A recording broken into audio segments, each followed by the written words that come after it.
ஒன்ல என்ன பார்க்க போறோம்னு பார்த்தீங்கன்னா, இந்த மாரி பிளாஸ்டிக் கண்டெய்னரையும் வேஸ்ட்டா காலியான மார்க்கர்ஸையும் எப்படி ரீயூஸ் பண்ணுறதுன்னு பார்க்கலாங்க ஃப்ரெண்ட்ஸ். இதுக்கு நான் 3 மார்க்கர் வந்து எடுத்திருக்கேன். அந்த பிளாஸ்டிக் கண்டெய்னருடைய பாட்டமில் வந்து ஒவ்வொரு மார்க்கரா இந்த மாரி க்ளூ அப்ளை பண்ணிட்டு ஒட்டி விட்டுருங்க ஃப்ரெண்ட்ஸ். கொஞ்சம் கேப் விட்டு ஒட்டி எடுத்துக்கோங்க.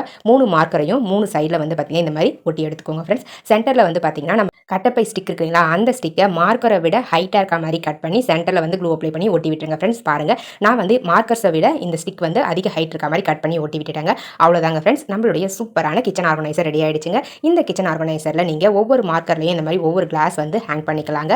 சென்டரில் இருக்கக்கூடிய அந்த ஸ்டிக்கில் வந்து பார்த்தீங்கன்னா, நீங்கள் கிளாஸையும் ஆர்கனைஸ் பண்ணிக்கலாம். அப்படின்னா குட்டி குட்டி பவுல்ஸ் இருந்துச்சு அப்படின்னா அந்த பவுல்ஸையும் இந்த மாதிரி நீங்கள் ஆர்கனைஸ் பண்ணி யூஸ் பண்ணிக்கலாங்க. ஒவ்வொரு மார்க்கர்லையும் 2லிருந்து 3 கிளாஸ் வரலும் தாராளமாக ஹேங் பண்ணிக்கலாங்க. நல்லாவே வெயிட் தாங்கும், ரொம்ப ஸ்ட்ராங்காகவும் இருக்குங்க. பாருங்கள் எந்த அளவுக்கு நீட்டாக அழகாக இருக்குன்னு சொல்லிட்டு. நம்ம வேஸ்ட்டாக குப்பையில் தூக்கி போடக்கூடிய பழைய மார்க்கரையும் பிளாஸ்டிக் கண்டெய்னரையும் யூஸ் பண்ணி சூப்பரான கிச்சன் ஆர்கனைசர் ரெடி பண்ணியாச்சுங்க.